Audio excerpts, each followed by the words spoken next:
السلام علیکم ورحمۃ اللہ وبرکاتہ۔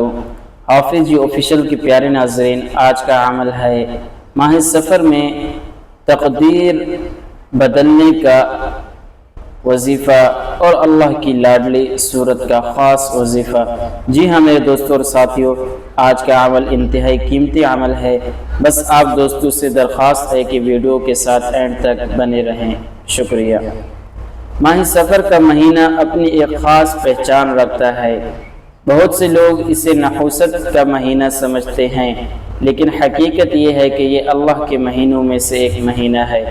اس ماہ میں تقدیر لکھی جاتی ہے۔ اللہ تعالیٰ اپنے بندوں پر خاص فضل و کرم فرماتے ہیں۔ دوستو، ہر شخص اپنی قسمت اور نصیب بہتر دیکھنا چاہتا ہے، لیکن بعض اوقات انسان محنت کے باوجود محروم رہ جاتا ہے۔ ایسے وقت میں قرآن کریم کے وہ اعمال مددگار ثابت ہوتے ہیں جنہیں بزرگان دین نے آزمایا۔ علماء اکرام فرماتے ہیں کہ ماہ سفر میں ایک ایسی صورت جو اللہ تعالیٰ نے اپنی لاڈلی صورت قرار دیا، اگر اسے 10 بار پڑھا جائے تو تقدیر میں آسانیاں اور برکتیں لکھی جاتی ہیں اور لوگ آپ کے نصیب پر رشک کرنے لگتے ہیں۔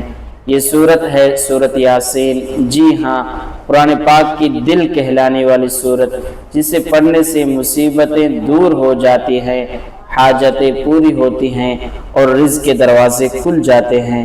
میرے دوستوں اور ساتھیوں، یہاں پر مختصراً طریقہ لکھا ہوا ہے، اگر تفصیلاً دیکھنا چاہتے ہیں تو ڈسکرپشن میں دیکھ سکتے ہیں۔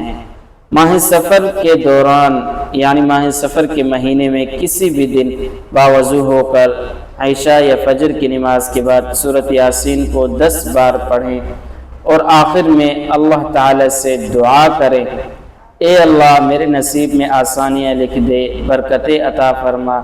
دوستوں، یہ عمل ماہ سفر کا خاص وظیفہ ہے۔ جس نے بھی اخلاص سے کیا، اس کی تقدیر میں خوشیاں اور کامیابیاں لکھی گئیں۔ یاد رکھے، تقدیر اللہ کے ہاتھ میں ہے۔ اللہ چاہے تو پلک جھپکتے نصیب بدل سکتا ہے۔ اللہ تعالی ہم سب کے نصیبوں کو روشن فرمائے، آمین ثم آمین۔ دوستوں، اگر ویڈیو پسند آئے تو لائک اور کمنٹ اور شیئر ضرور کریں۔ شکریہ۔